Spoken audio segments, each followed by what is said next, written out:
இப்போ என்னென்னா ராசா திமுக அந்த ஒரு முப்பெரும் விழாவில் பேசும்போது காங்கிரஸை பற்றி பேசும்போது எப்படி இருந்த காங்கிரஸ் இன்னைக்கு இப்படி இருக்குது, அவர்களை இயற்றிய சட்டத்தை தான் நாங்கள் இன்றைக்கி நிறைவேற்றிக்கிட்டு இருக்கிறோம், ஒரு காலகட்டத்தில் எங்களை இப்படியெல்லாம் விமர்சித்தவர்கள் இன்று எங்களை ஏற்றுக்கொண்டு இங்கே இருக்கிறார்கள் அப்படின்ற மாதிரியான போக்கு இன்றைக்கி நீங்கள் அவங்கள நம்பி இருக்கக்கூடிய ஒரு சூழ்நிலையில் இருக்குதுன்ற மாதிரி தான் துணி எடுத்துக்க வேண்டியதாக இருக்குது. அன்னையோட திமுக கதையே முடிஞ்சிருக்கும்.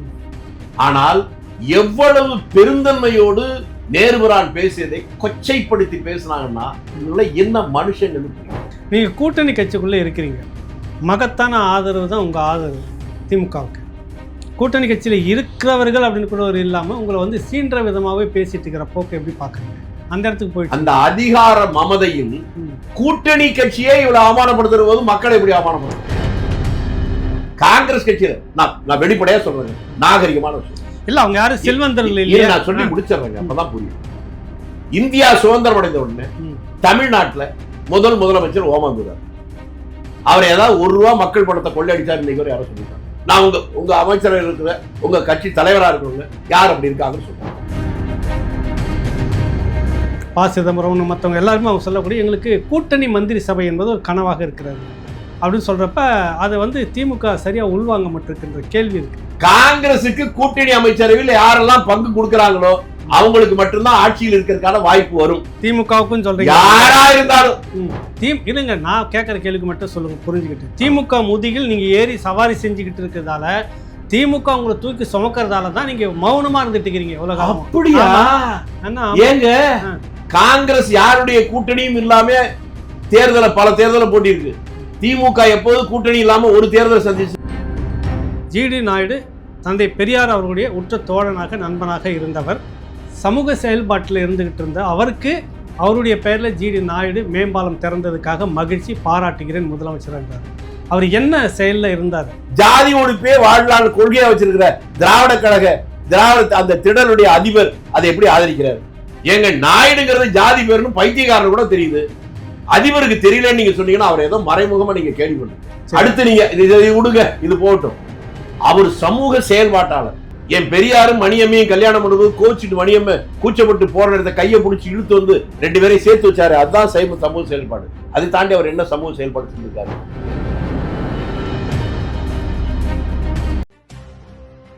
பொங்கு தமிழ் 2025. தமிழ் மக்களின் அபிலாசைகளை கேட்காமல் இலங்கையின் ஒற்றை ஆட்சிக்குள் எம்மை உட்படுத்திய பிரித்தானிய அரச குடும்பத்திடமும் அதன் அரசாங்கத்திடமும் மற்றும் சர்வதேச நாடுகளிடமும் சர்வதேச கண்காணிப்பின் கீழ் பொது வாக்கெடுப்பை நடாத்த கோரி எதிர்வரும் நவம்பர் 9, 2025 ஞாயிற்றுக்கிழமை காலை 10 மணி முதல் பிற்பகல் 1 மணி வரை மெல்பர்ன் மாநகரின் பெடரேசன் சதுர்க்கத்தில் ஆஸ்திரேலிய தமிழ் பல்கலைக்கழக மாணவர்களால் ஏற்பாடு செய்யப்பட்டு அனைத்து மக்களின் பங்களிப்புடன் பொங்கு தமிழ் எனும் மாபெரும் மக்கள் எழுச்சி நிகழ்வு நடைபெற உள்ளது. உலகிலேயே சிறையுண்டு அடிமைப்பட்டு போய் கிடக்கும் தமிழராகிய நாம் எமது இன விடுதலைக்கு ஒன்றாய் அணிதிரள்வோம். இவ் எழுச்சி நிகழ்வுக்கு அனைத்து தமிழர்களும் குடும்பத்தோடு வருகை தந்து தமது வரலாற்று கடமையை நிறைவேற்றுமாறு அன்போடு அழைக்கின்றோம். நன்றி. மக்களில் இருந்து மக்களுக்காக.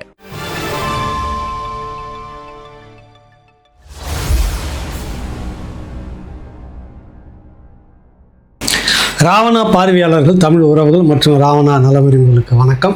நீண்ட நாட்களுக்கு பிறகு மதிப்புக்குரிய காங்கிரஸ் கட்சியினுடைய செய்தி தொடர்பாளர் திரு வேலுச்சாமி ஐயா நம்மோடு இருக்கிறார். வணக்கம் ஐயா. வணக்கம். 1 மாதம் 2 மாதம் கிட்ட இருக்கோம் சந்திச்சு. ஆமாம், நானும் சென்னைக்கு வரல, நாங்களும் திருச்சி பக்கம் வரல. குறிப்பாக வந்து ஒரு விடயம் பேசணும். நீங்கள் நிறைய ஆழ்ந்த அரசியல் அனுபவம் உங்களுக்கு, அரசியல் ஆடுகளம் அப்படின்ற உங்களுடைய தொகுப்பை வந்து பார்க்குறப்ப எனக்கே மலைப்பாக இருக்குது. இவ்வளவு கடந்து வந்திருக்கீங்க, இவ்வளவு சந்தித்து வந்திருக்கீங்க அப்படின்ற ஒரு பெரிய மலைப்பு இருக்கும். அந்த மலைப்பையும் தாண்டி உங்கள்கிட்ட இருக்கக்கூடிய ஒரு விஷயம் சரி என்றால் சரி, தவறு என்றால் தவறு வந்து பேசுகிற அந்த போக்கு தான் உங்களுக்கு இன்ன வரைக்கும் ஒரு கவுன்சிலர் சீட்டு கூட இல்லாமல் இருக்கிற காரணம் நான் நினைக்கிறேன்.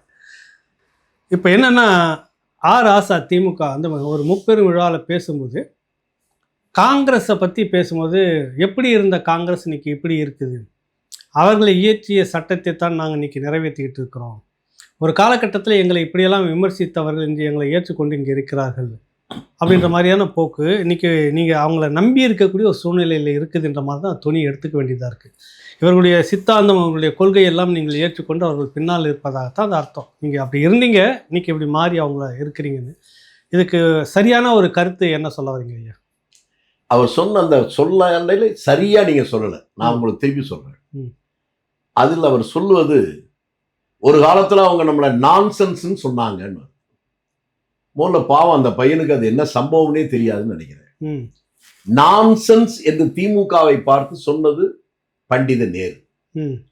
எப்ப சொன்னார், எதற்காக சொன்னார், எப்படி சொன்னார் கூட தெரியாம இவங்களாம் என்ன நினைக்கிறாங்க, ஒரு அதிகாரத்துக்கு வந்துட்டா பணம் காசு இருந்துட்டாவே நம்ம தான் பெரிய மேதைன்னு நினைச்சுக்கிறாங்க. சொல்றதெல்லாம் சரி. வல்லான் வகுத்ததே வாய்க்கால் வரல, அது மாதிரி அதிகாரத்துல என்ன வேணாலும் பேசலாம்னு நினைக்கிறாங்க. அது ஏன் வந்தது என்றால், திமுக என்கின்ற கட்சி, இந்த சம்பவத்தை சொல்லிடுறேன், மிக சாதாரணமாக இருந்த போது ஒரு முறை நேருபிரான் சென்னைக்கு வருகிறார். அவருக்கு கருப்பு கொடி காட்டுவது என்று திமுக ஒரு அனுமதி கேட்கிறாங்க. காங்கிரஸ் அரசு அப்ப ஒரு எம்எல்ஏ கூட கிடையாது திமுகவுக்கு, அனுமதி தந்து அவர்களுக்கு இடத்தை ஒதுக்குகிறது. தமிழ்நாட்டில் இருக்கக்கூடிய காங்கிரஸ் கட்சி. நேரு வர்றார், வந்த உடனே விமான நிலையத்தில் இது மாதிரி உங்களுக்கு கருப்பு கொடின்னு சொல்லியிருக்காங்க, இடம் ஒதுக்கி இருக்கோம், அந்த விட்டு அடுத்த பாதையில் நம்ம போயிருவோம் இருக்காங்க. நேரு எவ்வளவு உன்னதமான மனிதர், என்ன சொன்னார்னா, ஜனநாயகத்தில் கருப்பு கொடி காட்டுவது ஜனநாயகத்தில் ஒரு அங்கம். அவங்களுக்கு இடத்தையும் ஒதுக்கிட்டு நம்ம அடுத்த பகுதியில் போறது நாகரிக குறைவானது, ஜனநாயகத்தை நாம மதிக்கலன்னு அர்த்தம். அவர்கள் வழியிலே போவோம். அவங்க பக்கம் வர்றாரு. அந்த இடத்துக்கு போற போது அவர் சொன்னது இவங்களுக்கு தெரியாது. இன்னைக்கு இருக்கக்கூடிய இந்த சைதாப்பேட்டை பாலம் பக்கத்துல அவர் சொல்றது, அவர்களை கடக்கிற போது கொஞ்சம் வாகனத்தை ஸ்லோவா போ சொல்லுங்க. இவர் வணக்கம் வச்சுக்கிட்டே வர்றாரு. பாவம் இந்த பையனுக்கு தெரியாது எவ்வளவு பெரிய நாகரிகம் நடந்துச்சுன்னு. சரி, அந்த கூட்டத்தில் சில 100 பேர் தான். அந்த கூட்டத்திலிருந்து ஒருவன் காலணியை பிரதமர் மீது தூக்கிடலாம். அது நேரு மேலேயே விழுந்தது. அந்த ஒரு வினாடி நான்சென்ஸ் அப்படின்னு சொல்லிட்டு அடுத்த நிமிடமே பக்கத்துக்கு, ஐயோ எதுவும் செஞ்சிடாதீங்க, யாரோ விவரம் தெரியாத ஒருத்தர் செஞ்சதுக்கு நீங்க தப்பு பண்ணிடாதீங்க, யார் மீதும் எந்த நடவடிக்கையும் எடுக்காதீர்கள் என்று சொல்லிட்டு சைல்டிஷ், குழந்தைத்தனமா விவரம் தெரியாம யாரோ ஒருத்தர் செஞ்சுட்டாங்க. அன்னைக்கு தேதிக்கு காங்கிரஸ் இருந்த பெரும் செல்வாக்குக்கு நினைச்சிருந்தீங்கன்னா அந்த தொடர்ச்சி ஒரு ஆள் உயிரோட போயிருக்க மாட்டான். அன்னையோட திமுக கதையே முடிஞ்சிருக்கும். ஆனால் எவ்வளவு பெருந்தன்மையோடு நேருபிரான் பேசியதை கொச்சைப்படுத்தி பேசினாங்கன்னா இவங்கள என்ன மனுஷங்கன்னு புரியல. அவர் நான்சென்ஸ் சொன்னதும் அடுத்த நிமிடமே யார் மீதும் எந்த ஒரு நடவடிக்கை எடுக்கக்கூடாதுன்னு சொன்னதும், பிரதமர் மீது காலணி எறிந்த போது அவர் எடுத்த முடிவு. ஆனா நீங்க என்னெல்லாம் பண்ணிருக்கீங்க, என்ன பண்ணிட்டு இருக்கீங்க, அதை யோசிச்சு பார்த்தா கூச்சமா வராதா? இதெல்லாம் வெக்கம், மானம், சூடு, சொரணை எதுவுமே இல்லையா? நாகரிகத்தை பாராட்டுகின்ற புத்தி இல்லைன்னாலும் பரவாயில்ல, அதை கேவலப்படுத்துறது எப்படி ஏத்துக்கிறது? நாகரிகன்றீங்க. இப்ப அவர் முன்னாள் அமைச்சர், ஒரு கட்சியினுடைய மூத்த பொறுப்புல இருக்கிறாரு, அந்த பையன்றீங்க. பையன் தான், பையன் தாங்க சொல்ல முடியும். இந்த பொண்ணுன்னு சொல்றீங்களா? என்னை விட ஒரு 20-25 வயசு கம்மிங்க. அதனால அந்த பையன் பிறக்கிறதுக்கு முன்னால அவங்க தாய் மாமனே எனக்கு தெரியுங்க, அவங்க குடும்பம் மொத்தமே எனக்கு தெரியும், தெரியாம சொல்லல. நான் பையன் சொல்றதுக்கா நீங்க பாராட்டணும். இவ்வளவு தப்பா பேசுற போது கூட உரிமையோட என் பையன் பேசுறேன், அதுக்காக நீங்க பாராட்டணும். சரி, இந்த காங்கிரஸ் நீங்கள் இயற்றிய சட்டங்களை இன்னைக்கு அவங்க தான் பாதுகாக்கக்கூடிய சூழ்நிலையில இருக்குது இந்த நிலைமை அப்படின்ற ஒரு சூழ்நிலை வந்திருக்குது. நீங்க சட்டத்தை பாதுகாக்க நிறைய அரசு சட்டம் இன்னைக்கு நீங்க காங்கிரஸ் இருந்த போது கொண்டு வந்த சட்டங்கள் இன்னைக்கு மோடி அரசு கொண்டு மாத்திட்டு இருக்கு. நாங்கள் எதிர்த்து மாநில சுயாட்சின்றோம்.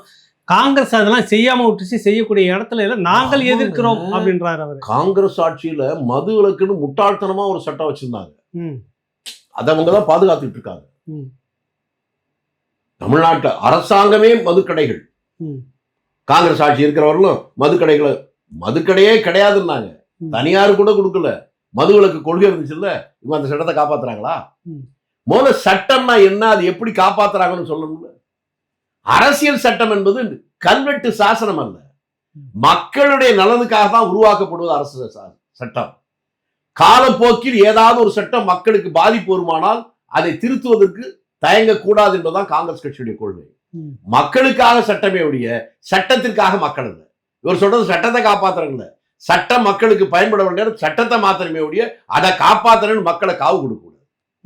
இந்தியா சுதந்திரம் அடைந்தவர்கள் காங்கிரஸ் கட்சி கொண்ட சட்டத்தை இதுவரை 100க்கு மேற்பட்ட முறை திருத்தப்பட்டிருக்கிறது என்பதை நீ ஒரு வக்கீல் புரியாம பேசுனீங்கன்னா நான் பையன்னு சொன்னதை நீங்க நினைச்ச மாதிரி கூட வச்சுங்க.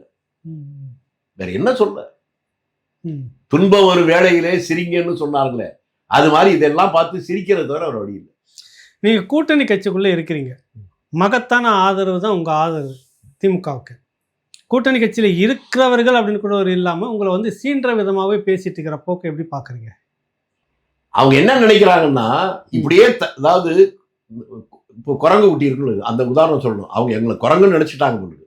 அது சும்மா இருக்கும்போதே தட்டிக்கிட்டே இருக்கணும், இல்லைன்னா அது ஏதாவது பிரச்சனை பண்ணிடும் அப்படின்னு இந்த குரங்காட்டி நீங்க பார்த்துட்டீங்கன்னா உங்களுக்கு தெரிஞ்சிருக்கும். காங்கிரஸ் கட்சியை ஃப்ரீயா விட்டுட்டா நம்மளுக்கு எதிராக ஏதாவது போயிடுவானோன்னு இப்படியே தட்டி தட்டி உட்கார வைக்கிறது பண்றது. நேற்று வரலாம் அப்படி அந்த மாதிரி அவங்க நினைச்ச மாதிரி நடந்துச்சு. இந்த கட்சிக்குள்ளேயே சில பேரை அவங்க கையாள வச்சுக்கிட்டு எல்லாம் பண்ணிக்கிட்டு இருப்பாங்க. இது நீண்ட நாளான சமீப காலத்துல இந்த கட்சியுடைய தொண்டர்கள் இன்னைக்கு வீறு கொண்டு எடுத்துட்டாங்க. காங்கிரஸ் என்னடா நினைச்சிருக்கீங்க? கூட்டணின்னு சொல்லுவீங்க, எங்களை கேவலப்படுத்துவீங்க, எங்க கட்சியை கேவலப்படுத்துவீங்க, எங்க தலைவர்களை கேவலப்படுத்துவீங்க, நாங்க என்ன கை கட்டி வாய் பத்தி இருக்கணும்னு நினைக்கிறீங்களா அப்படின்னு தொண்டர்கள்லாம் கேள்வி கேட்க ஆரம்பிச்சிட்டாங்க. இதை அவங்க எதிர்பார்க்கல. அதுதான் இப்ப நடக்குது. முன்னாலே நடந்திருக்கணும், இப்ப நடக்குது. அதனால இப்பதான் அவங்க ஆகா தப்பு பண்ணிட்டோம், வழக்கமான அந்த யுக்தி இப்ப எடுபடலன்னு தெரியுது. ஆனால் இதை புரிந்து கொள்ளுகிற போது இனிமேல் அதை சரி செய்து பயனில்லை என்கிற இடத்துக்கு போயிருச்சோ என்று எனக்கு ஒரு அந்த எண்ணம் வருதுங்களா உங்களுக்கு? நிச்சயமா செய்யக்கூடிய இது இடத்துக்கு வரல அப்படின்றீங்க? இல்ல, வரலங்கிறதுல வந்தாலும் அது அவர்களுக்கு பயன் தராதுங்கிற இடத்துக்கு போயிடுச்சு. அந்த இடத்துக்கு போயிடுச்சு. அந்த அதிகார மமதையில் கூட்டணி கட்சியே இவ்வளவு அவமானப்படுத்துற போது மக்களை எப்படி அவமானப்படுத்துவாங்க? அந்த பக்கம் கம்யூனிஸ்ட் சொல்றாங்க, எல்லாரையும் இந்த பக்கம் உங்களை சொல்றாங்க. வந்து கம்யூனிஸ்ட் கட்சி காங்கிரஸுக்கு எதிராக இருந்து பக்கத்துல கேரளாவில் நாங்களும் தான் சண்டை தான். ஆனாலும் கூட அவருடைய தியாகத்தை நான் குறைச்சு பேசவே மாட்டேன். ஆமா, என் வாழ்க்கையில் எந்த காலத்திலும் கம்யூனிஸ்ட் கட்சிக்காரருடைய தியாகத்தை நான் குறைச்சு சொன்னதில்லை. ஆமா, இந்திய நாட்டுடைய சுதந்திர போராட்டத்துக்காக காங்கிரசுக்கு எவ்வளவு உரிமை இருக்கிறதோ, எவ்வளவு தியாகம் பண்ணாங்கன்னு சொல்றோமோ, அதே உரிமையும் அந்த தியாகமும் கம்யூனிஸ்டும் பண்ணுச்சு என்பதை நான் ஒத்துக்குவேன். கம்யூனிஸ்ட் தலைவர்களும் சிறையில் இருந்திருக்காங்க. அவர்களையும் கேவலப்படுத்துறது, ரொம்ப மோசமா பேசுறது, இதெல்லாம் வாடிக்கையா வச்சிருக்கிறாங்க. இனிமே எடுபடாது என்பதை அவர்கள் இப்போ புரிஞ்சுட்டு இருக்காங்க. இனி அவர்கள் மாற்றிக்கொண்டாலும் அவர்கள் தப்புவது கஷ்டம். நீங்க இப்படி எல்லாம் பேசுறீங்க, ஆனா உங்ககிட்ட வந்து ஒரு பண்ணையார்த்தனம் இருக்குது. உங்ககிட்ட காங்கிரஸ் நீங்களா வந்து பெரிய விஐபி திருமணங்களுக்கு தான் வருவீங்க, சாமானிய மக்களுக்கு திருமணத்துக்குலாம் வரமாட்டீங்க. உங்க கட்சியினுடைய நாடாளுமன்ற உறுப்பினர் ஜோதிமணி அவர்களை உட்கார வச்சுக்கிட்டு பெரியசாமி வந்து பேசுற வார்த்தை, அந்த அம்மா அங்கே உட்காந்துட்டு இருக்கிறாங்க, இவங்க ஜோதிமணி உட்காந்துட்டு இருக்கிறாங்க, இருந்தாலும் சொல்கிற காங்கிரஸ்காரங்களாம் அந்த மாதிரியான நிகழ்ச்சிக்கு திருமணத்துக்கு வரமாட்டாங்க, பெரும் பணக்காரர்கள் நிகழ்ச்சிக்கு தான் போவாங்கன்னு. இது ஏன் அந்த வார்த்தையை அவர் சொல்ல வர்றாரு? என்ன காரணம்? என்ன சொல்ல வராங்கன்னு நினைக்கிறீங்க? வக்கர புத்தி என்பதை தவிர ஒண்ணும் இல்ல. நீங்க சொன்னீங்கல்ல, பக்கத்துல இருந்த ஜோதிமணி இன்றைக்கு ஒரு சின்ன கிராமத்து பொண்ணுதான். ஆமா, அது என்ன கோடீஸ்வரியா இருக்கா? குறைஞ்சபட்சம் அது கரூர் பார்லிமெண்ட், கரூர்ல ஏதாவது பங்களா வச்சிருக்கா? இல்ல சென்னையில பங்களா இருக்கா? இல்ல. பெரியசாமியுடைய கடந்த கால வாழ்க்கை என்ன? அவர் அரசியலுக்கு வரும்போது அவருக்கு இருந்த சொத்து என்ன, இப்ப என்ன இருக்கு? ஓ, சென்னையில கோபாலபுரத்துல பங்களா வச்சிருந்தா, அண்ணா நகர்ல பங்களா வச்சிருந்தா, டி நகர்ல பங்களா வச்சிருந்தா, அவெல்லாம் பஞ்சை பராரி. எங்களை மாதிரி வாடகை வீட்டுல இருந்தா நாங்கெல்லாம் பண்ணையார்கள். பெரியசாமி சாக்ரட்டிஸே மிஞ்சிட்டார். அதுவும் அரசு குடியிருப்பு வாடகை வீடு. ஆமா ஆமா ஆமா. பாருங்க, மக்களை முட்டாள்கள் நினைச்சிட்டு அவங்க பேசுறது. உங்களுடைய கடந்த கால வரலாறு என்ன சொல்லுங்க. நான் அதெல்லாம் விளக்கமா சொல்ல போனா, இவங்க மாடு திருடிட்டு உங்க கட்சியில தலைவனா வந்துட்டான். அமைச்சரா இருக்கிற பல பேர் என்னெல்லாம் பண்ணாங்க, அந்த தொழில வெளியில சொல்றதே கூச்சப்படணும். திமுக வேற வழி என்ன, அவங்க சொல்லிட்டாங்கன்னா சொல்ல வேண்டியதானே. காங்கிரஸ் கட்சியில நான் வெளிப்படையா சொல்றேங்க, நாகரிகமான விஷயம் இல்ல. அவங்க யாரும் செல்வந்தர்கள் இல்லையா? நான் சொல்லி முடிச்சிடுறேங்க, அப்பதான் புரியும். இந்தியா சுதந்திரம் அடைந்த உடனே தமிழ்நாட்டுல முதலமைச்சர் ஓமாந்தூரார். அவர் ஏதாவது ₹1 மக்கள் பணத்தை கொள்ளையடிச்சார் இன்னைக்கு வரை யாரும் சொல்லியிருக்காங்களா? அடுத்து குமாரசாமி ராஜா, அவரை பற்றி இன்னைக்கு வந்து யாராவது குறை சொல்லியிருக்காங்களா? அதுக்கடுத்து ராஜாஜி. ராஜாஜி மீது அரசியல் ரீதியாக 1000 கருத்து வேறுபாடு இருக்கலாம், எனக்கு கூட அவர் மேல ஆதங்கம் உண்டு. ஆனால் அவருடைய பதவியை பயன்படுத்தி ஒத்த ரூபா லஞ்சம் வாங்கினதா எவனும் இன்னைக்கும் சொல்லல. உயர்ந்த பதவியில் இருந்த உலகமே அவரை பார்த்தது, மூதறிஞர் சொன்னாங்க, இவங்களே சொல்லியிருக்காங்க. முதலமைச்சராக இருந்திருக்காரு, அடிமை இந்தியாவில் இருந்திருக்கிறாரு. அவரு கடைசி காலத்துல அவர் இருந்தது கல்கி தோட்டத்துல, அவங்க விருந்தினரா இருந்து அவங்க தான் சோறு போட்டாங்க. அடுத்து வந்தவர் காமராஜர், 9.5 ஆண்டு காலங்கள் தமிழகத்தில் முதலமைச்சர். அங்க ஏதாவது பங்களா எங்க வச்சிருக்கிறாரா? இப்படி நேர்மையாக ஒழுக்கமாக நாணயமாக இருந்த காங்கிரஸ்காரனை ஏதோ கோடீஸ்வரர் வீட்டுக்கு தான் போவாங்கன்னு இவங்க எல்லாம் உத்தம புத்திரனுங்க. காமராஜர் வந்து பங்களா வச்சிருந்தாரு, போட்டோ எடுத்து போட்டு ஏழை பங்காளினின் பங்களாவை பாருங்கள் இவங்க பிரச்சாரம் பண்ணாங்களே. அந்த பங்களா யாரோ ஒருத்தர் வாங்கி அரசாங்கம் தானே பொது உடைமை ஆக்கியிருக்கு. அவர் பங்களான்னா அவங்க குடும்பத்துக்கு பணத்தை கொடுத்துருக்கணும். இவங்க கக்கினத இவங்களே இப்போ, அதாவது பொய் வந்து நிரந்தரமா நிக்க முடியாது, உண்மை நிரந்தரமா இருக்கும். இவங்க பேசிய பொய் ஒவ்வொன்றும் இவங்க வாய் கூசாம சொன்னவன் தானுங்க. காமராஜர் முதலமைச்சரா இருக்கிற போது இவரை ஏழை பங்காளன்றாங்க. ஹைதராபாத் பேங்க்ல 10 கோடி ரூபாய் இவருக்கு தெரியாதா? ஒரு நாள் கூட காமராஜர் அதை பத்தி பேசவே இல்லை. அந்த ஒரு சம்பவத்தை சொல்லிட்டா உங்களுக்கு புரியும், மீடியாவில் இருக்கிறதுனால. பால்யூன்னு ஒருத்தர், அப்ப குமுதத்துல ரிப்போர்ட்டர், மூத்த பத்திரிகையாளர், மூத்த பத்திரிகையாளர். பின்னால நீங்க பாக்குற போது அந்த சம்பவம் நடக்கிற போது அவருக்கு ஒரு 21-22 வயசு தான் இருக்கும். இந்த பேச்சை நம்பி திமுக எம்பி பேசுனதை நம்பி குமுதத்துல ஒரு தலையங்கம் எழுதுறாங்க. அவர் காமராஜரை பார்க்க திருமலப்பிள்ளை ரோட்டுக்கு ஒரு வீட்டுக்கு போறாரு. தலையங்கனாக்கா பங்க அந்த மாதிரி பணம் வந்து வச்சிருக்கிறாரு ஹைதராபாத் பேங்க். ஆமா, வீட்டுக்கு போன உடனே தலைவருக்கு இவரை பார்த்த உடனே இந்த சின்ன பையனாவது தெரியுது பத்திரிக்காரன்னு. வா தம்பி என்ன இந்த பக்கம்ங்கிறாரு. உடனே இவரு, ஐயா உங்களைத்தான் பார்க்க வந்தேன். அப்படியா, என்ன விஷயம் சொல்லுப்பான்னு. இல்ல நீங்க ஹைதராபாத் பேங்க்ல 10 கோடி ரூபா கொஞ்சம் நிறுத்துப்பா, உன் பத்திரிகையில அதை எழுதுறதுக்கு முன்னாலே என்கிட்ட வந்து கேட்டிருந்தீங்கன்னா அது நியாயம். நீ அது உண்மையை நம்பிதானே எழுதிட்ட, இப்போ வந்து கேட்டு என்னப்பா பண்ண போற அவன் சொன்னே அவர் நொந்து போய் இளம் வயது அவமானத்துல குறுகி திரும்பிறாரு. திரும்ப காமராஜர், தம்பி ஒரு நிமிஷம் வா, எந்த பேங்க்ல பணம் இருக்குன்னு எனக்கு தெரியல, மறந்து போச்சு. உங்க பத்திரிகை ஆசிரியருக்கு உங்க முதலாளிக்கும் தெரிஞ்சிருக்கும் போல் இருக்கு, அதான் எழுதியிருக்கீங்க. நீ போய் அவங்ககிட்ட எந்த பேங்க்ல இருக்கோ அந்த பேங்க்ல இருந்து ஒரு வித்ராயல் ஸ்லிப் வாங்கிட்டு வா, கையெழுத்த நான் போட்டுருக்க, நீங்களே பணம் எடுத்துங்க. இதை நீண்ட காலத்திற்கு பின்னால் அவருடைய கடைசி காலத்துல பெல்டர் ஸ்ட்ரீட்ல அவர் வந்து உட்கார்ந்து இருக்கிற போது, அந்த குறிப்பாக தலைவர் காமராஜருடைய பிஏ இருந்த VS வெங்கட்ராமன வயது முதிர்ந்தவர், அவரும் நானும் பேசிக்கிட்டு இருக்கும் போது நேரத்துக்கு வந்தேன். இந்த சந்தர்ப்பத்தை அப்படியே சொன்னார் அந்த பால்யூ. இப்படித்தான் அவர்கள் வாழ்ந்தாங்க. நீங்க சொல்லுங்க, யாராவது சொல்லுங்க, எங்க பேர்ல இருக்கிறத நாங்க வெறும் கையெழுத்து போட்டு கூட எடுத்துட்டு சொல்ல முடியுமா? உலக கோடீஸ்வரனே உங்களை பார்த்து மிரண்டு போயிருக்கிறான். நீங்க என்னமோ போய் காங்கிரஸ்காரெல்லாம் கோடீஸ்வரர் வீட்டு கல்யாணத்துக்கு போவான், நாங்கெல்லாம் பஞ்சை பராரி வீட்டுக்கு. நான் உங்க அமைச்சராக இருக்கிற உங்க கட்சி தலைவரா இருக்கிறவங்க யார் அப்படி இருக்காங்கன்னு சொல்லுங்க. ஏழையா இருக்காங்கன்னு. இப்ப அண்ணா நகர்ல பெரிய மங்களா இப்ப மந்திரியா இல்லாத ஆற்காடு வீராசாமி இருக்கா? அவர் சாதாரண டைபிஸ்ட் தானாங்க. அவ்வளவு பெரிய பங்களா எப்படி வந்துச்சு கொஞ்சம் சொல்லுவார் ஐ பெரியசாமி. இப்ப எங்க ஊர்ல இருக்கிற நேரு, அவங்க அப்பாவே எனக்கு தெரியும், அவருடைய சொத்து என்னன்னு எனக்கு தெரியும். இப்ப என்னன்னு அவர் சொல்லுவாரா? இல்ல, அவரு தொடக்கத்திலே பெரும் பணக்காரர், பெரும் சொத்து தானே. திருச்சி கே நேரு. ஆக அப்படியா? சரியா இல்லைங்க, உங்களுக்கு தெரிஞ்சிருக்குங்க. என்ன சொத்துன்னா எனக்கு புரியல. ஒரு 1000 ஏக்கர் நிலம் இருக்குமா? இருக்கலாம், இருக்கு. எங்க தெரிஞ்சா சொல்லுங்க, தெரியலன்னா சும்மா இருக்கு. தெரிஞ்ச மாதிரி ஏன் பேசுறீங்க? அவரு பேரு நேருங்க, அவங்க அக்கா பேரு காந்திங்க. அப்ப அவங்க அப்பா அம்மா எவ்வளவு பெரிய தீவிர காங்கிரஸ்காரங்க, காங்கிரஸ் தியாகியா குடும்பமா இருந்ததால அந்த பேர் வந்திருக்கிறாங்க, அதெல்லாம் வச்சிருக்காங்க. நான் என்ன சொல்றேன்னா, நான் குறிப்பா ஒவ்வொரு மாவட்டத்துக்கு நான் வர்றேன், அதைத்தான் சொல்றேன். சொல்லுங்க. நீங்க அடுத்து கேக்குறேங்க, உங்க கட்சி திமுகவை அடிப்பதற்காக உருவாக்கப்பட்டதால அதிமுக. ஆமா, அதிமுக அமைச்சர்களை கோடி கோடியா கொள்ளையடிச்சாங்கன்னு உங்க கட்சி பூரா பேசுனீங்க. ஆமா, இன்னைக்கு உங்க அமைச்சர்களை ஒரு 10 பேர் அதிமுக மந்திரியா இருந்தவங்க இருக்கிறான்ல, அவெல்லாம் பராரியா கொள்ளையடிச்சவனா சொல்லுங்க. தமிழ்நாட்டு வரலாறுலயே இப்படி ஒருத்த கொள்ளைக்காரன் இருந்ததே இல்ல. ஊரையே அடிச்சு உலையில போட்டவன். இது கெட்ட கேட்டுக்கு இது கூட முதலமைச்சர் பேட்டியில இருந்துச்சு. மோசமான ஒரு ஆளு இன்றைய முதலமைச்சர். அதே கரூர்ல செந்தில் பாலாஜி, பாத்தீங்களா? தெரியுது இல்ல? இன்னைக்கு அவர் தானே அருமை உடன்பிறப்பே, ஆற்றல் மிகு உடன்பிறப்பே, எழுச்சி மிகு தலைவா, எடுத்த காரியத்தை முடிப்பார். கூச்சமே இருக்காதா உங்களுக்கு?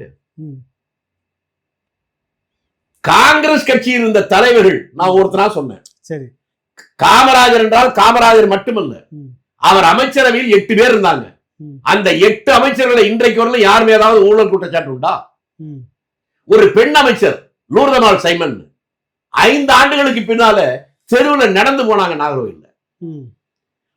சாதாரணமா தான் இருந்தாங்க. நான் எதுக்காக சொல்றேன்னு கேட்டா, எல்லாருக்கும் கக்கனை தெரியும், மற்றவர்களை தெரியாதுங்கிறதுக்காக சொல்றேன். ராமையான ஒரு அமைச்சர், அது 10 ஆண்டு காலங்கள் இருந்தவர்.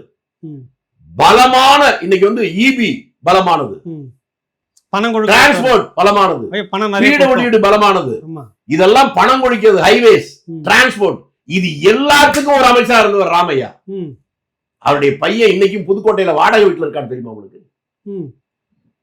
இப்படி நேர்மையாக, நாணயமாக, ஒழுக்கமாக வாழ்ந்த ஆட்சியில் இருக்கிற போது, நான் ஆதாரத்தோட சொல்றேன், புதுசா கற்பனைன்னு சொல்ல, அந்த காங்கிரஸ்காரனை பார்த்து இவங்க எல்லாம் கோடீஸ்வரர் வீட்டுக்கு தான் பண்ணையார்கள் அப்படி சொல்ற நீ யார்?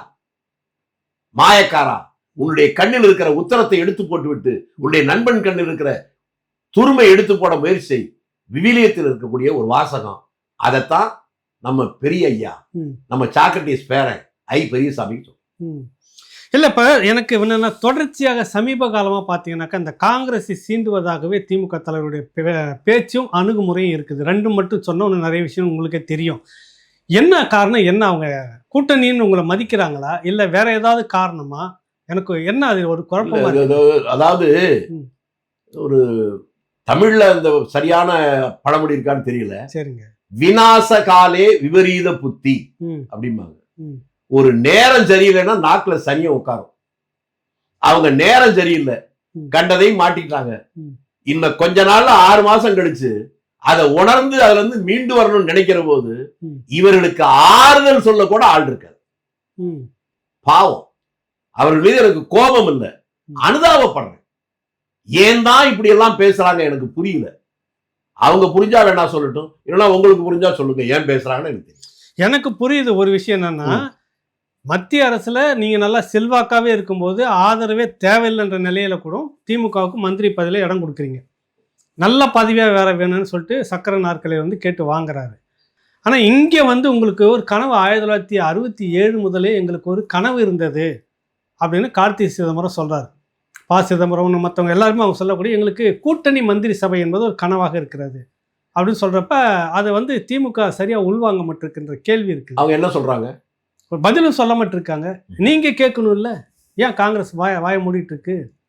ஏங்க நாங்க தான் தினம் சொல்லிட்டு தானே இருக்கோம். இப்ப சொல்றீங்க தொடக்கத்துல இருந்து நீங்க ஒரு சூழ்நிலை நேத்து கேட்கலைங்க, ரைட், இன்னைக்கு கேட்கறோம், சொல்லுங்க, கேட்கறேன்னு சொல்லுங்க. அவங்க என்ன சொல்றாங்க உங்களுக்கே அந்த பதிலையும் நானே சொல்லிடுறேன்.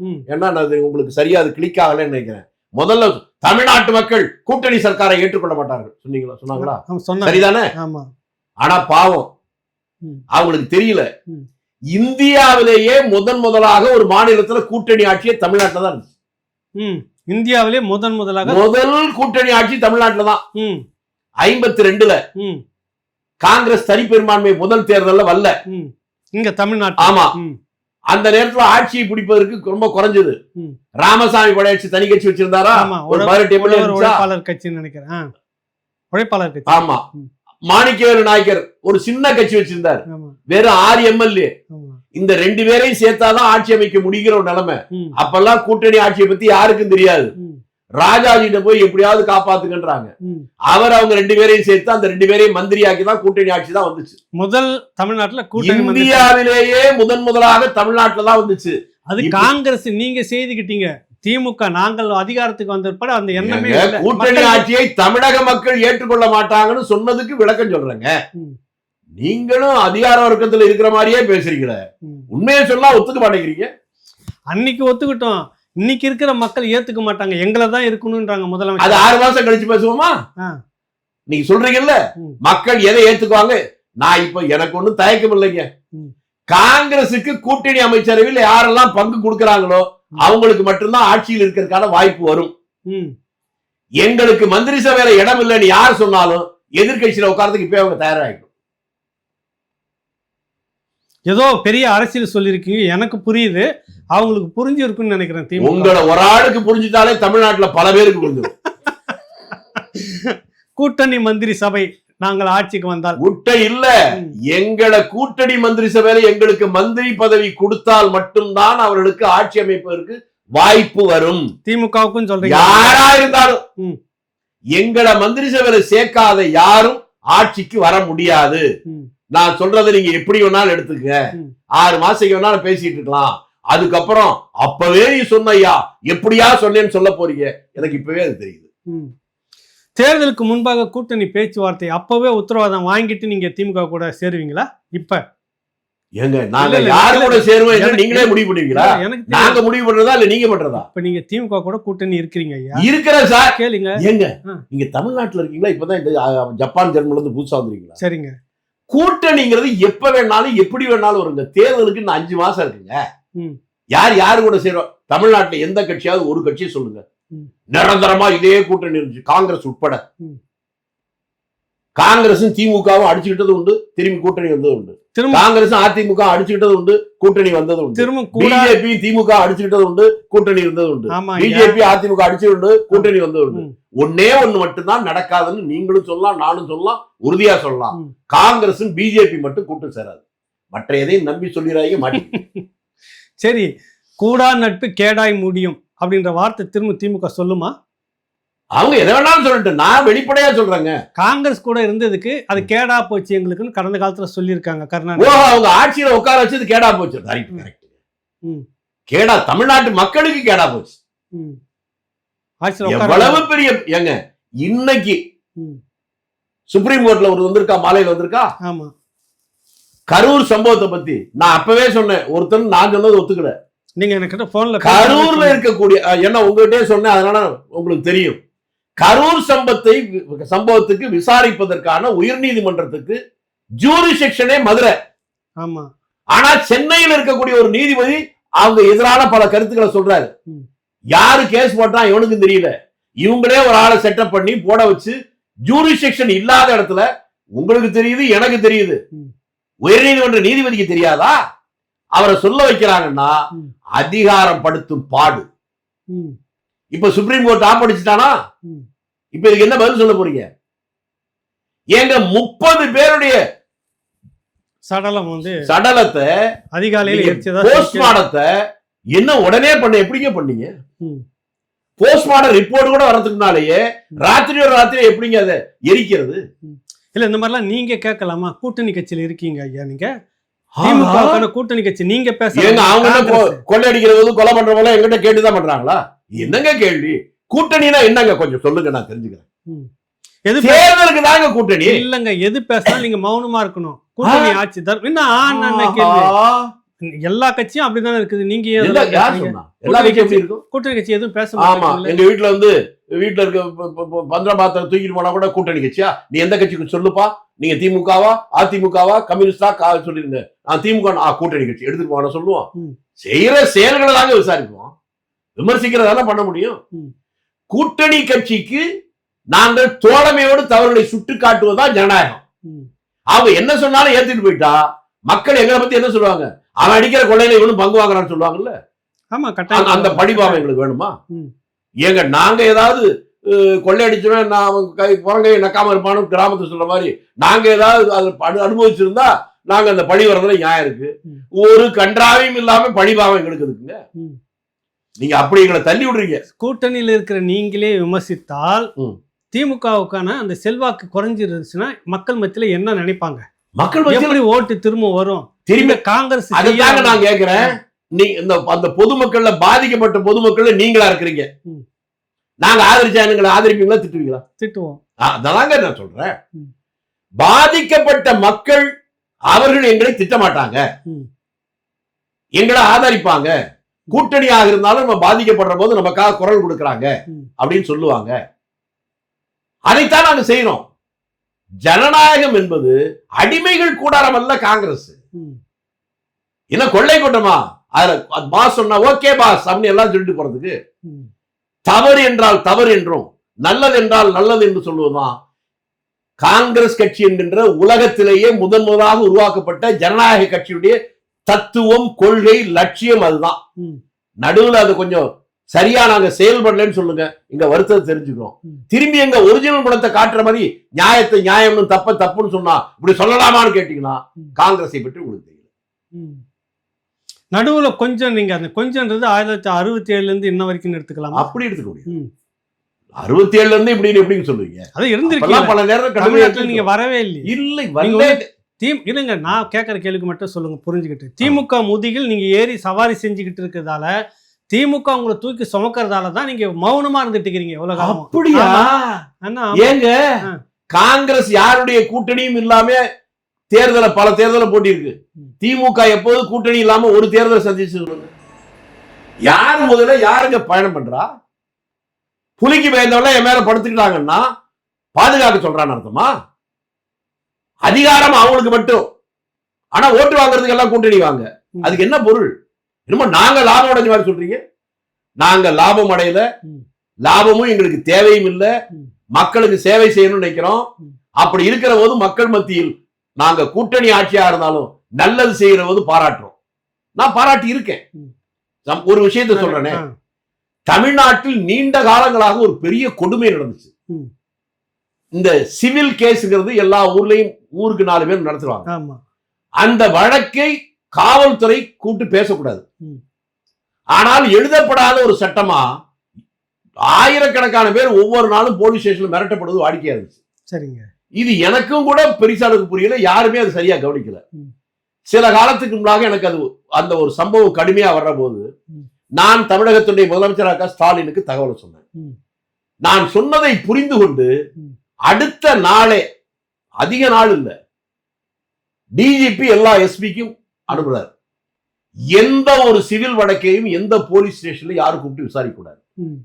ஆக ஒரு நியாயமான விஷயத்தை சொல்லுகிற போது செஞ்சாங்கல்ல, அதை போல இப்போ நியாயம்னு எனக்கு படுறத சொல்றேன். அவங்க செய்யணும்னு எதிர்பார்க்கிறேன். செய்தால் பாராட்டுகிறேன், செய்யலைன்னா கண்டிக்கிறேன். மந்திரி சபையில இடம் கொடுக்குறேன்னு பாராட்டி சேர்ந்துருவீங்க. ஆமா, என்னங்க அப்புறம் சேர வேண்டியதானுங்க. மந்திரி சபையில கொடுக்குறேன்னு சொன்னா சரி போங்க, ஒரு செக் பாயிண்ட் வரும்ல. ஆமா, நியாயம். ஆமா, எதுனால தவறு நடக்காம தடுக்கிறதுக்கு இப்போ தேர் போகுது, இந்த கட்டையை போட்டாங்க இங்க தடுக்கிறாங்கல்ல, அந்த வேகம் தடுக்கிறோம்ல, அப்ப தப்பு நடக்காம இருக்கும்ல. அது மாதிரி கூட்டணின்னு வந்தாவது குறைந்தபட்சம் தவறுகள் நடக்காம தடுக்க அது பயன்படும் அப்படின்னு எங்களுக்கு தோணுது. ஊழல் முறைகேடுகள் தெரியும், அதை தடுக்கலாம்னு நினைக்கிறேன். அது இப்ப தெரியாது அவங்களுக்கு. ஏங்க இப்ப முடியாதுங்கிறதானங்க பிரச்சனை. கூட்டணி ஆட்சியை தாங்க பண்ண முடியும், அமைச்சர்கள் தாங்க முடிவு எடுப்பாங்க. அமைச்சர்கள் நாங்க எல்லாமே எப்படிங்க முடிவு எடுக்கிறது? அவங்க அமைச்சர்கள் முடிவு எடுத்தாங்க செய்யணும். அந்த அமைச்சர்கள் நாங்க இருந்தா நாங்க கூட்டணி மந்திரி சபையில இருந்து அங்க கண்டிக்கலாம், கேட்கலாம். இது வேணாம்.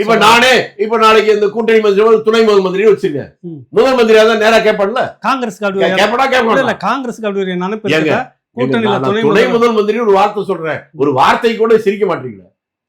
மகிழ்ச்சி உங்களுக்கு இல்லையா? காத்தாங்க இருப்பேன் சுப்பேன் கண்டவெல்லாம் வர்றான் மந்திரியா, அது உங்களுக்கு மகிழ்ச்சியா இருக்கு. ஒரு 55 வருஷம் இப்படியே நியாயமாக வாழ்ந்துட்டு இருக்கேன், ஒரு பேருக்கு சொல்ல கூட உங்க முகத்துல சிரிப்பு வரலன்னா நீங்க தப்பான ஆளா தெரியுது. முதலமைச்சரா இப்ப துணை முதலமைச்சரா வரணும்னா ஒரு தகுதி இருக்குது. என்ன தெரியுங்க? அப்ப கேட்டா நீங்க கோச்சிக்க மாட்டீங்களா? நான் எதுக்கு கோச்சுக்கிறேன்? உங்க அப்பா முதலமைச்சரா இருக்கிறாரா? உங்க தாத்தா இருந்தாரா?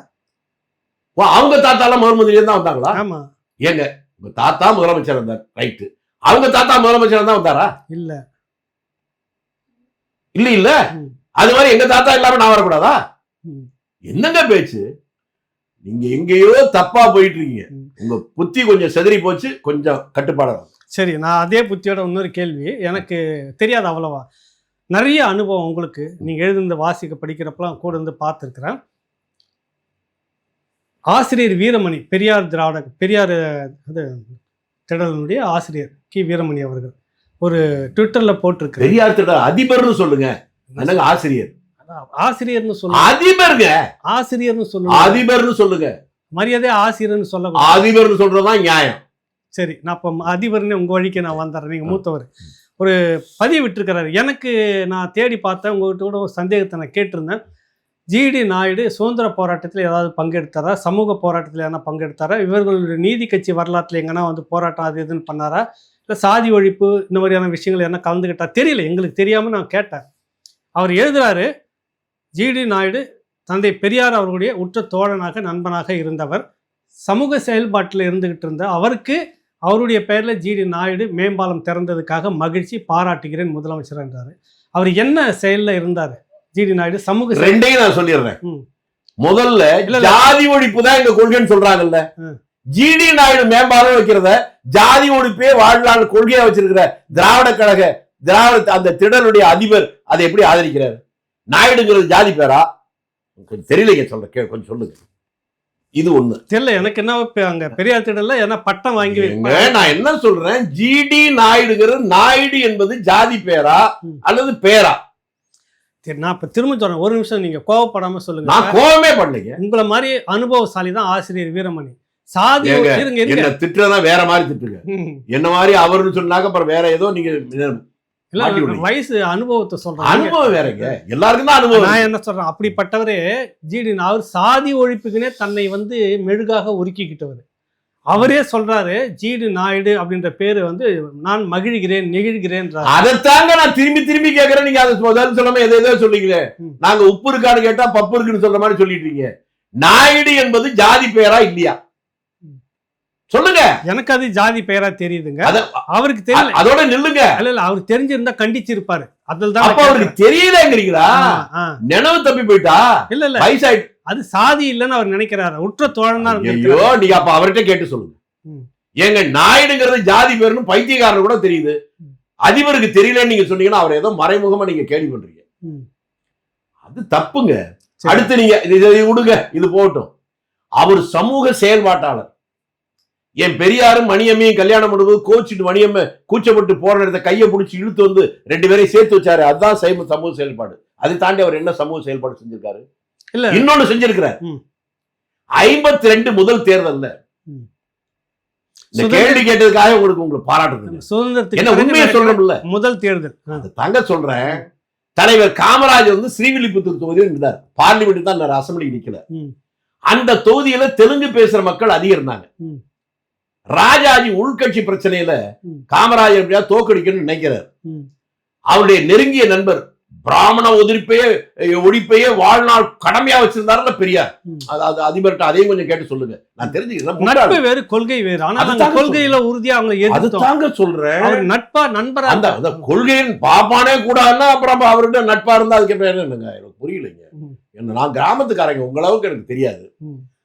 அப்ப தெலுங்கு பேசுற அவர் தெலுங்கரும் தெரிஞ்ச ஒருத்தர் அதிகமா இருந்தா அவரை தோக்கடிக்க முடியும்னு நினைக்கிறாங்க. அப்ப அந்த காலத்துல தமிழ்நாட்டுல எல்லாருக்கும் தெரிந்த மாதிரி ஜிடி நாயுடு பெரிய விஞ்ஞானி அப்படிங்கிற மாதிரி ஒரு பேர் இருந்தது. அப்பெல்லாம் கல்வி ரொம்ப குறைவு. சரிங்க. அத அவர் வந்து அரசியலுக்கு வரல. அவரு இவருக்கு பெரியாருக்கு நண்பர்னு ராஜாஜிக்கு தெரிஞ்சு இவரை கூப்பிட்டு எப்படியாவது அவரை கூப்பிட்டு தேர்தல் நிக்க வைக்கிறார். கூப்பிட்டு வந்தவர் நிக்க வச்சுட்டாரு. இவர் பெரியார் நிக்க வச்சுட்டு ஜாதி ரீதியா ஜாதி ஒழிப்பு போராளிகள் இவங்கலாம். அதனால யாரெல்லாம் திராவிடர் கழகங்க, சரியாருங்க. சரிங்க. அவரு வந்து என்னங்க நீங்க புதுசா கேக்குறீங்க? அவங்க ஜாதியை அடிச்சு நொறுக்கிட்டாங்கன்னு பேசிட்டு தாங்க திரும்பி சொல்றேன். இந்த நாடார் ஜாதி இந்த பயல்கள்லாம் போய் காமராஜருக்கு ஜாதி பேர்ல போய் ஓட்டு போட்டக்கூடாதுன்னு ஆறுமுகசாமின்னு ஒரு நாடார் ஒருத்தரை பிடிச்சு ஆறுமுகசாமி நாடார்னு பேரை போட்டு இவங்க தான் பண்றாங்க. சவுந்தரபாண்டிய நாடார்ட்ட சொல்லி அவர் மூலமா நிக்க வச்சு தொகுதி முழுக்க பெரியார் போய் காமராஜருக்கு எதிராக பிரச்சாரம் பண்ணாரா இல்லையா? இந்த கேள்விக்கு அதிபர்கிட்ட கேட்டு பதில் கேட்டு சொல்லுங்க. அவ்வளவுதான் ஜிடி நாயுடு. அவர் என்ன இந்த நாட்டு சுதந்திரத்துக்கு போராடினாரா? ஒரு நாள் போராட்டத்தில் கலந்துருக்கிறாரா? ஜெயிலுக்கு கூட போகாம இருக்கட்டும், எந்த போராட்டத்திலாவது கடந்து தடியடி கூட வாங்காம இருக்கட்டும், ஒரு கோஷமாவது வந்தே மாதரம் சொல்லியிருப்பாரா? சுதந்திரம் வேணும்னு சொல்லியிருப்பாரா? மகாத்மா காந்திக்கு ஜெயின் சொல்லியிருப்பாரா? எதுவுமே இல்லையே. பெரியார் கூட சேர்ந்து திராவிட கழகத்துல உழைச்சிருப்பார்ல. என்ன உழைச்சாருன்னு சொல்லுங்க சார். நான் விவரம் தெரியாத எனக்கு நீங்க சொல்ல மாட்டீங்களா? விவரம் தெரிஞ்சவங்க ஒண்ணுமே பண்ணலன்னு தாங்க நான் சொல்றேன். என்ன பண்ணாருன்னு சொன்னாதாங்க எனக்கு தெரியும். அவர் செஞ்ச ஒன்னே ஒண்ணு, ரொம்ப கூச்சப்பட்டு போன அன்னை மணியம்மையை கையை பிடித்து இழுத்து பெரியாருடைய கையை சேர்த்து வச்சார். ஓ, அந்த தியாகம் சொல்லிங்களா? எனக்கு புரியலைங்க. ஒருவேளை இருக்கலாம். ஏன் மரமண்டைக்கு அதெல்லாம் அந்த தியாகம் புரியுது. நல்லது ஐயா, நிறைய தகவல்களை வந்து சொல்லியிருக்கீங்க. நன்றி, வணக்கம். நன்றி,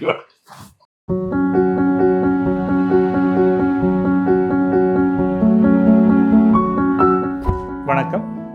என் பெயர் doctor R Srinivasan, senior physiotherapist.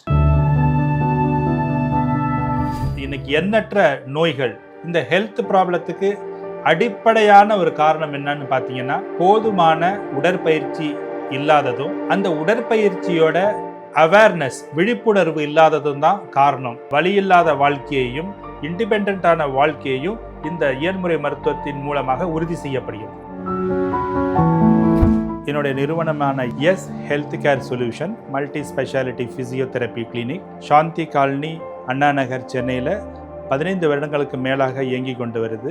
சென்னையில் பல பகுதியில் எங்களுடைய பிரான்ச்சஸ் இருக்குது. மேலும் இதை தொடர்பு கொள்வதற்கு 9600038046 அப்படிங்கிற எண்ணை தொடர்பு கொள்ளலாம், அல்லது 9150211185 அப்படிங்கிற எண்ணுக்கு தொடர்பு கொள்ளுங்கள். உங்களுடைய ஆலோசனைக்காகவும் அப்பாயின்மெண்ட்டுக்காகவும் இந்த நம்பரில் தொடர்பு கொள்ளலாம்.